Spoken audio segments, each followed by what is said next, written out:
Good morning. You've heard that this year, 2018, we are celebrating 100 years of teaching Science of Mind, which is a wonderful thing to celebrate indeed. Yeah. And today's topic comes from the book that we are using the entire year, Living the Science of Mind. And the topic is using the science of mind. Perhaps a better way to say that is how to use the creative power that we have to bring more joy, more wholeness, more connection, more goodness, more kindness into expression rather than use it for any other purpose.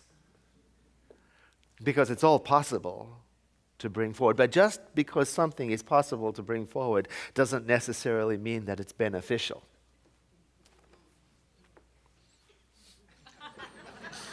Have you ever created a mess out of things in life? Nobody?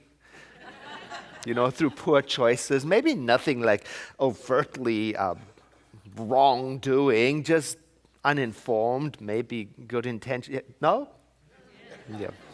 Well, Science of Mind holds that whatever power that we used to do that, we can use the same power to do something else, something different. In fact, our founder, Ernest Holmes, apparently he used to say, what thought has done, thought can undo. So it's the idea of using the creative power in our mind to do something in our life. Once we discover the connection between what goes on inside and how that relates to what goes on outside, then we can use it, we can direct it in a more mindful way. That's the whole idea of it. Now, I have a video here today that I'm going to show you that illustrates how to use the power that dwells within us. Now, note in the video there is a book being mentioned, and it is written by Ernest Holmes, the book. So pay attention for that, and also note that this is a UPS advertisement. So enjoy. This is Mr. Brown. He's the most remarkable man you've probably never heard of. He's changed the lives of millions of people, including mine. So today, we changed his. But before you know the end of the story, let's start from the beginning. When he was a little boy, he loved to read. I read everything I could get my hands on. Newspapers and magazines from the garbage. We were poor. We didn't have money to buy all these books. But there was one book in particular that changed his life. My grandmother one day walked in and she said, I want you to read this book, Bobby. It was called It's Up to You. I probably read it 10 times, over the years, and it inspired me. It put him on the path to helping people, from small-town cop to the FBI, and from civil rights leader all the way up to the White House. Mr. Brown has worked with people around the world fighting for what's right. His mission brought him to South Africa, where he discovered that thousands of books were banned during apartheid. It broke his heart. I was appalled by that. Books and education mean everything, not just for the individual, but for our society. I started Booksmart, and then we started expanding the book project to schools across South Africa. The need is unbelievably great, but the resources are not there to keep it moving. Hundreds of donated books turned into millions. And while he'd never asked for it, Mr. Brown needs help.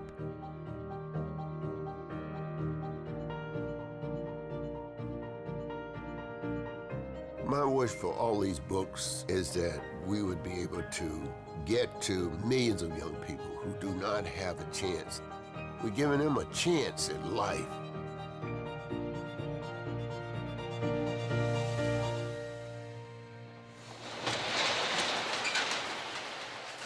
My God. What on earth? Oh my God. We can put a couple million more books in here. This is a complete makeover.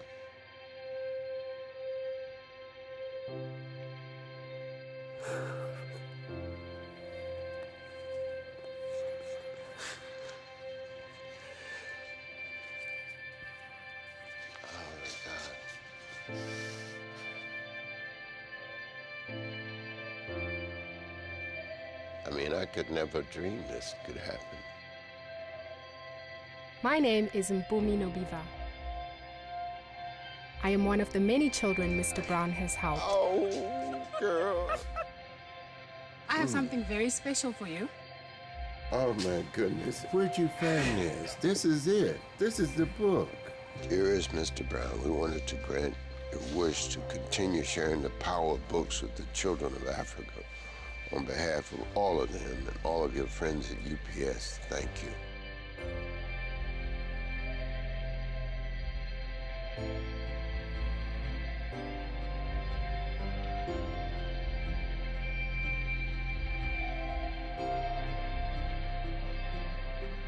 All that's going to count in the end, as my grandmother said, is how much good did you do. If you want to do something with your life, it's all up to you.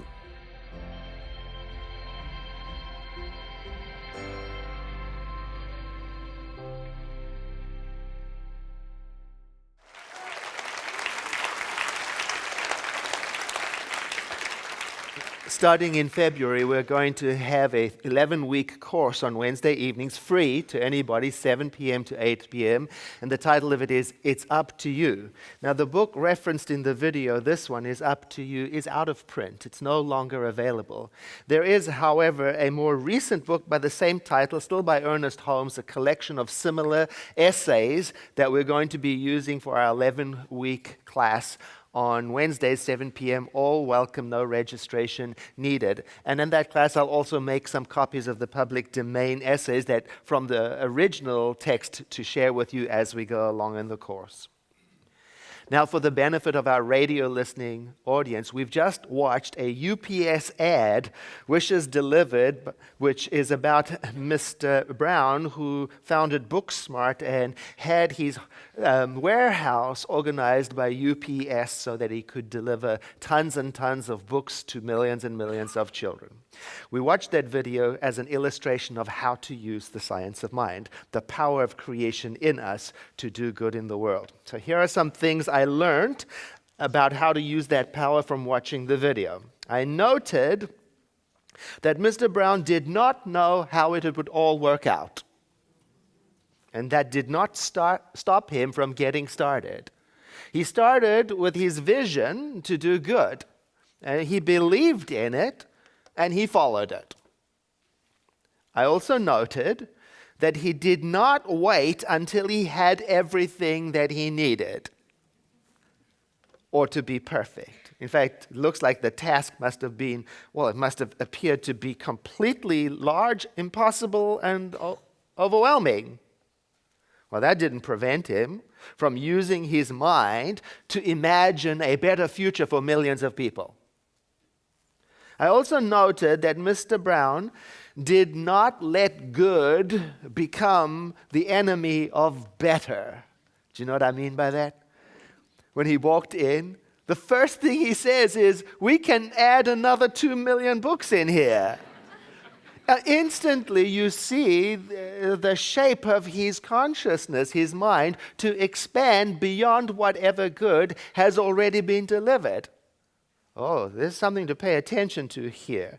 I also noted that Mr. Brown's role model, his grandmother, told him it's all about doing as much good as possible.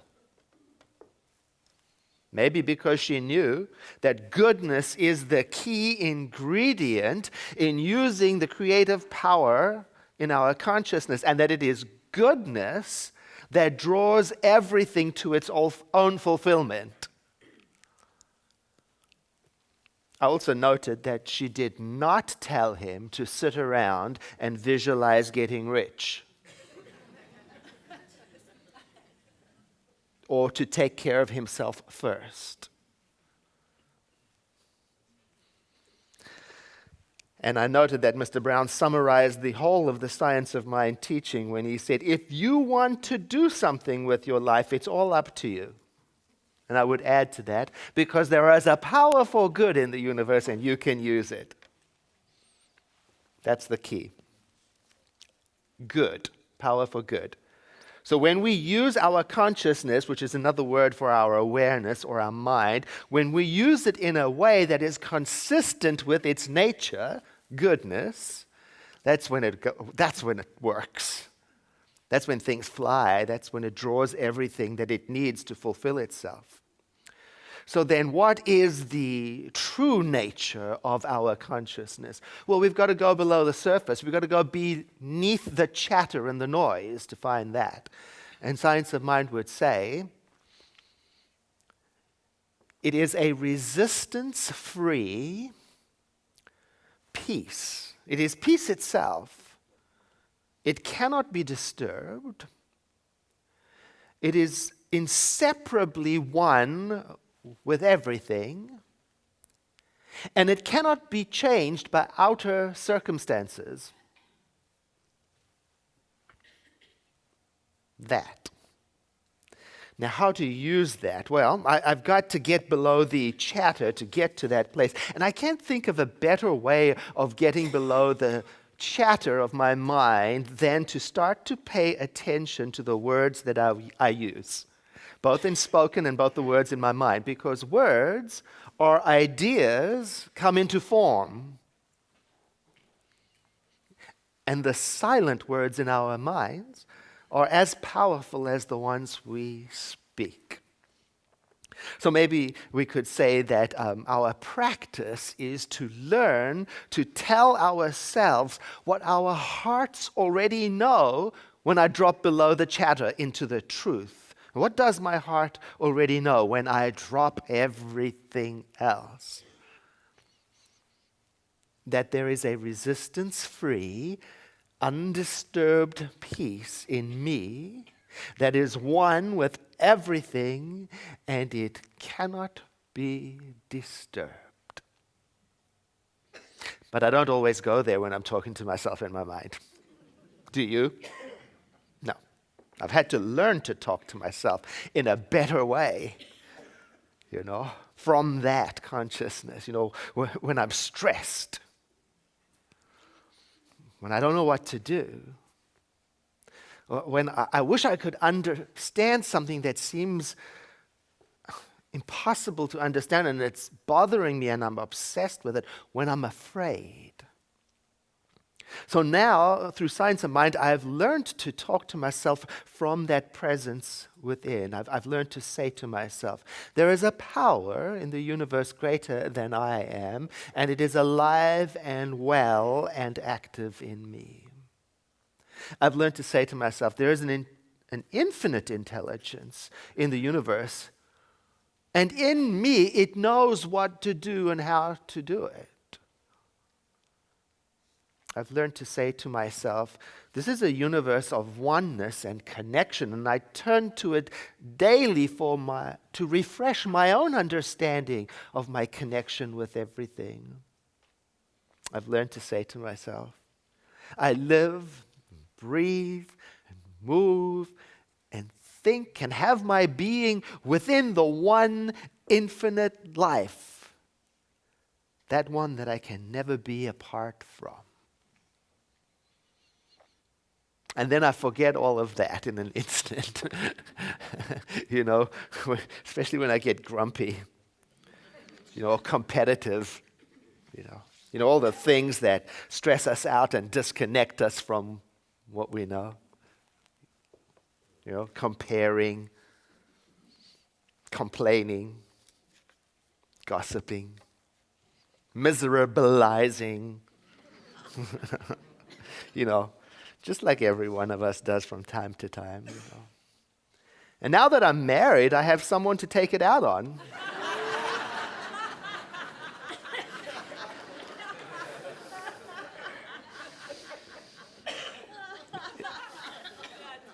Kevin. Yeah. But he is so patient with me.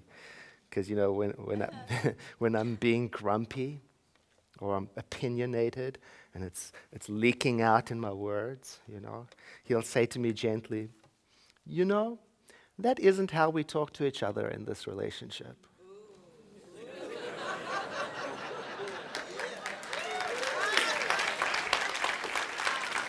Now, what are you going to do with that? I mean, it's got a full stop, a period at the end of that sentence. There it is. Because, if I pause for a moment and think about it, it's true. When I'm being mean-spirited, I'm still using my mind to express something, and it's something that does not match the truth of what's in my heart below the chatter. Ooh. I'm using the creative power of the universe to spread around my messy consciousness. So I've learned from that. I've learned, even when I'm talking to myself, that's an option. I could use better words. I could have a better attitude for a better result. So now, if I notice it's happening, when it's going on in my mind, when it's dark and dank and unkind, I can interrupt it gently and say, Edward, that isn't how you talk to yourself. I don't have to be perfect about it. I just have to have the ability to notice and interrupt so that I can return to what my heart already knows, that there is a resistance-free, undisturbed peace in me that is one with everything and that cannot be disturbed. And then talk from that. That's what Science of Mind taught me. Talk from that, because words are powerful. Because behind the word is an idea, and behind the idea is the thinker, the place where we can choose. What will I bring forth? Idea is how we interact with the creative force by giving it direction. A colleague of mine recently reminded me about the power of words. She wrote, "As a child, when I was bullied and called names, my mother tried to give me strength by teaching me the old adage, 'Sticks and stones may break my bones, but words will never hurt me.' It was useful for me to hang on to then, and it still comes in handy. The only problem is that it is not entirely true." Yeah. The words we use have a fundamental impact on us and on others. First, our words demonstrate what we really believe. Second, our words literally shape our experience as the narrative we tell becomes the filter through which we see the world. And finally, in some fundamental way, our words shape the very fabric of life itself by providing the mental equivalent in consciousness for the universal laws to use and shape reality. Now, she got all technical there at the end. But that word, mental equivalent, it means what we hold to be normal, what we've accepted. Oh, and if you want to learn more about mental equivalence, you sign up for Kathleen Kearney's class, Beyond Limits, because that's all about pressing back the boundaries of our normal so that we can have a greater experience of the good that is present in our life. And it starts this week, that class. Anyway, something I learned from Science of Mind about words also, I learned that I learned not to accept other people's words as my truth. Like it says in Don Miguel Ruiz's book, The Four Agreements, we've got to be very careful. We've got to watch what poison we ingest and take into our system from other people. And at the same time, it would be unwise for me to simply dismiss words or to ignore the words I'm using or the words that are being used around me, because they do have the potential to help or to harm according to their nature. They have the potential to shape society. And if I let them become normal, then I've accepted them. Now they truly have power. Maybe a new form of the old adage should be, "Sticks and stones may break my bones, but my words can help and heal me." Maybe I should say that. Our founder, Ernest Holmes, he was very clear about the power of words and how behind the words is our thinking. And he said, the thinker condemns or justifies themselves through their thought. Or maybe another way of saying that is, we reveal ourselves by our thoughts, and it comes out in our words. He was referring to something that Jesus of Nazareth taught about the power of words. Jesus was addressing, at the time, the hypocrisy of the leaders around him. See, they were using words to manipulate reality. They were saying things that weren't so. They were planting seeds of confusion and distrust among the people. Look, every time Jesus tried to do something good, the political leaders of the time became insecure, and so they manipulated the religious doctrine, the teaching of the time, to make him look bad for doing good. And they used words to do that. They used words to turn good into bad. Here's a paraphrase of what he said at the time. He said, our mouths speak what is in our hearts. A good person, out of the good treasure in their heart, brings forth goodness. And a malicious person brings forth what is in their heart through their words. And all of us are accountable for every word we speak. For, and here's the phrase that Ernest was quoting, for by your words you will be justified, and by your words you will be condemned. It's just the law of logical progression. So now we come to it. Behind the word is the thought. Behind the thought is a thinker. The thinker is your ability to choose. That's where you're saying to yourself, so, what will I bring forth? And owning it. Words used by a person, words that are vulgar, racist, demeaning, show what kind of treasure is in their hearts. And also tells us what kind of world that person wishes to create. Now, whether those words happen in the silence of my mind, or are tweeted on Twitter, or said at a party, they're all using the same creative power, and they can be counted upon to shape our world. And the more we accept them as normal, the more they have the power to shape our society. In fact, that is the defining quality, accepted as normal. So when vulgar, racist, and demeaning words are made normal in our society, what is a student of science of mind to do? Here's what we do. Number one, notice, but do not accept them as normal.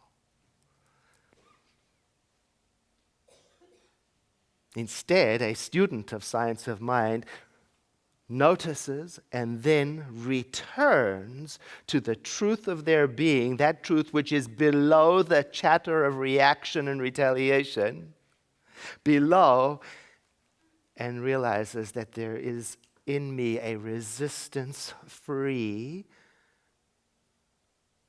undisturbed peace that is connected with everything and that cannot be disturbed by outer circumstances. And then the student speaks from that.